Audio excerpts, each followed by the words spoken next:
Ok ladies, j'espère que vous passez une excellente semaine. Pour ma part, on arrive en fin de celle-ci. J'espère en tout cas que vous avez profité de votre journée et aujourd'hui on va se retrouver pour un cas concret sur comment utiliser l'IA pour la création de sites web.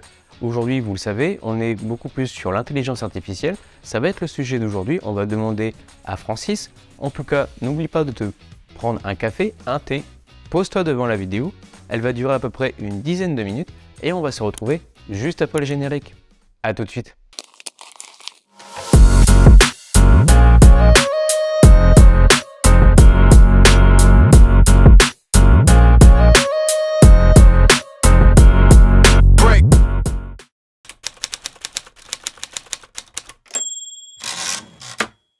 OpenAI est une organisation de recherche en intelligence artificielle, IA, qui a pour objectif de développer des technologies d'IA de pointe et de les rendre accessibles au public.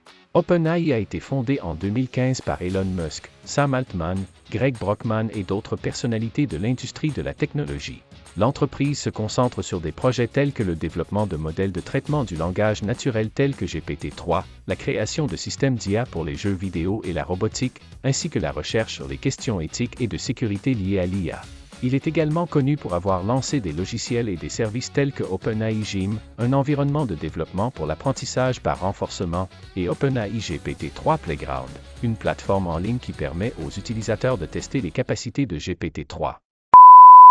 Aujourd'hui, en 2023, on a beaucoup plus d'IA dans notre quotidien, que ce soit sur des applications, que ce soit dans des outils ou même dans la suite Adobe. Aujourd'hui, on peut voir que la société OpenAI, qui est une société américaine, a sorti plusieurs IA, que ce soit DALL-E ou le ChatGPT. Le ChatGPT est sorti le 30 novembre dernier et aujourd'hui, ils apportent encore des évolutions et encore de la modernité dans leur outil. Mais est-ce qu'ils peuvent nous aider, nous, en tant que par exemple designers, dans la création de sites web? On va déjà demander à Francis ce qu'il en pense. Oui, il peut certainement nous aider à structurer notre site en nous donnant des conseils sur la façon de le rendre clair et facile à naviguer. Il peut également nous aider à créer des contenus rédactionnels de qualité en nous fournissant des idées, en rédigeant des textes pour nous ou en nous aidant à corriger et à améliorer nos textes existants. Cependant, il est important de noter qu'il est un outil automatisé et il est toujours préférable de vérifier et de corriger les contenus générés avant de les publier pour nous assurer qu'ils sont corrects et appropriés. Merci beaucoup Francis, ça va certainement nous simplifier la vie. On va partir sur la création d'une home, pourquoi pas d'un hero header ou pourquoi pas une page complète avec différentes sections qui vont compléter ma page d'accueil. On va partir directement sur Fidutech Europe. Fidutech Europe, on va dire que c'est une appel d'offres que la société va lancer pour la création et le rebranding de son image de marque et pourquoi pas avoir une position pour la création de son site internet. En tout cas, on va essayer là tout de suite, dans un cas pratique, de refaire son site, juste de faire une proposition de home et de la vendre aux clients. Et on va essayer d'utiliser le chat GPT pour voir s'il peut nous aider sur la structure HN et sur la structure des contenus.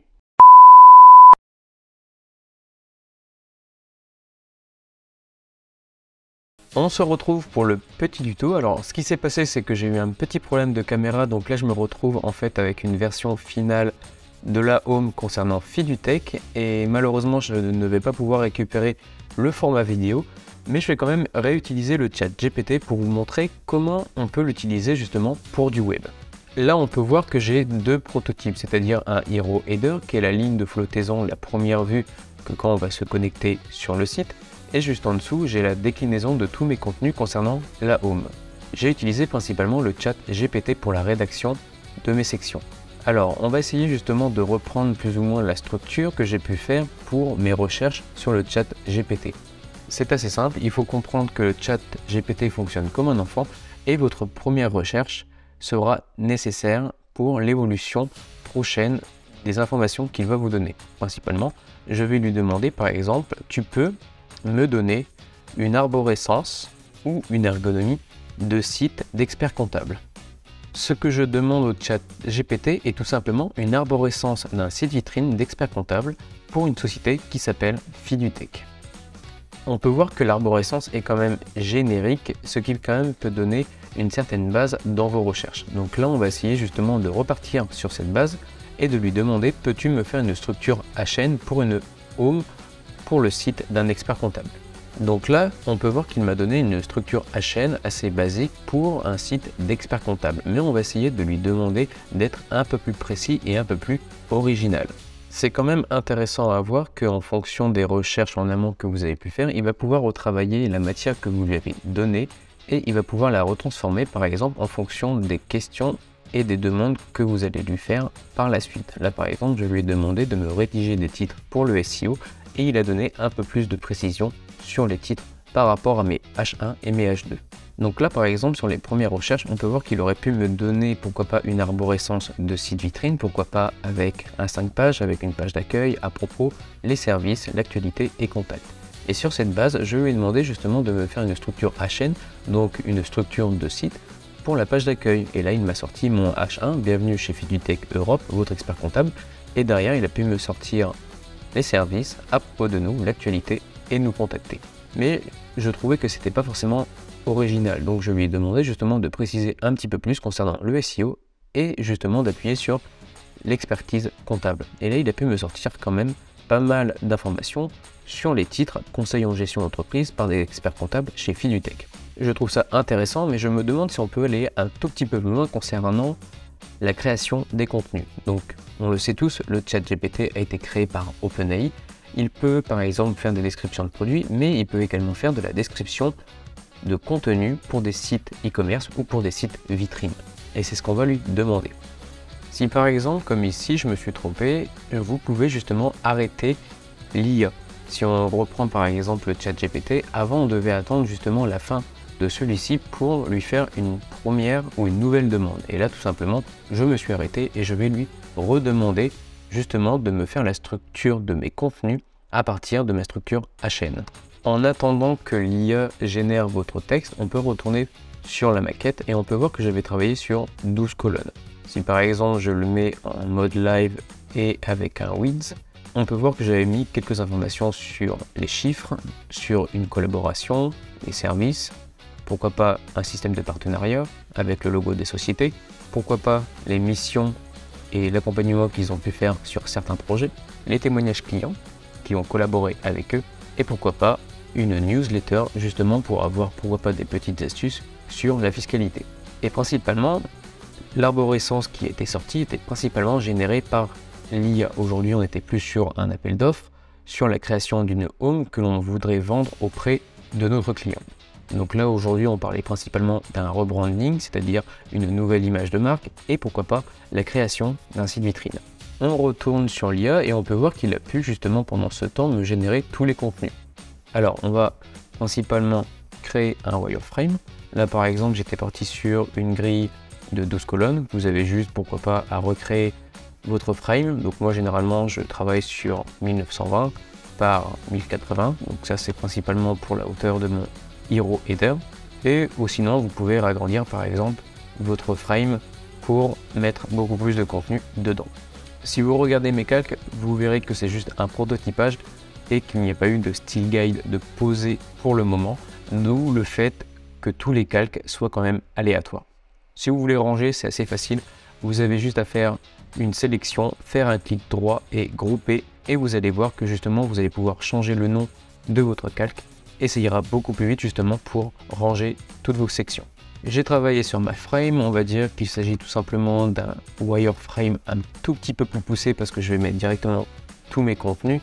À partir de là, vous pouvez travailler sur une grille si par exemple vous en avez déjà une. Donc moi c'est une grille de 12 colonnes avec 30 pixels de margin pour les gouttières. Là je vais juste reprendre les titres que j'avais déjà posés pour déjà avoir une structure de titres et je vais reprendre également les textes que j'avais posés. Ça me permettra justement de les reprendre pour faire un wireframe beaucoup plus rapide. Alors là pour commencer, on était parti principalement sur 5 sections pour la home. On avait un H1 bienvenue chez Fidutech, une partie service, une partie à propos de nous, une partie actualité et une partie contactez-nous. Donc on va essayer de le faire assez rapidement en sachant que l'on a à peu près 5 sections. Donc généralement quand vous arrivez sur un site, on va soit avoir une première vue qui fait à peu près 1080 pour qu'elle prenne forcément toute la hauteur de votre première vue. Et généralement ça peut être un slider, donc c'est ce qu'on va faire, on va juste mettre pour le moment un slider. Donc voilà, pour le moment j'ai juste placé ma structure HN avec ses contenus, donc mon H1, les textes, et là on peut voir que j'ai posé tout simplement juste mes contenus HN et mes textes. Après, vous pouvez juste rajouter quelques blocs pour vous dire, tiens, ici, par exemple, sur 6 colonnes, on pourrait mettre, par exemple, un visuel. OK. Donc là, on pourrait mettre, par exemple, un visuel.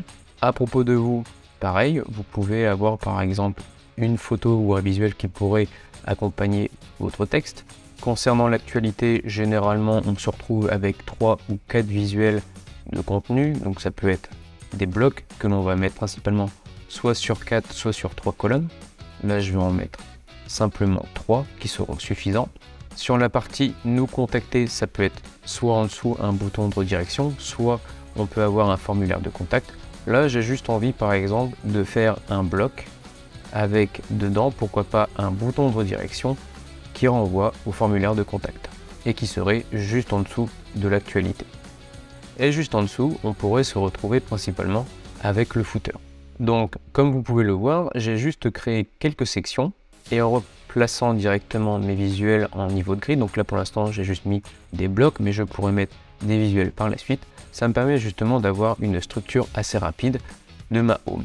Que ce soit pour la réalisation d'un logo ou même pour la réalisation d'une identité de branding ou par exemple pour la création d'une mise en page ou pour la création d'un site web, essayez toujours de fonctionner en niveau de grille.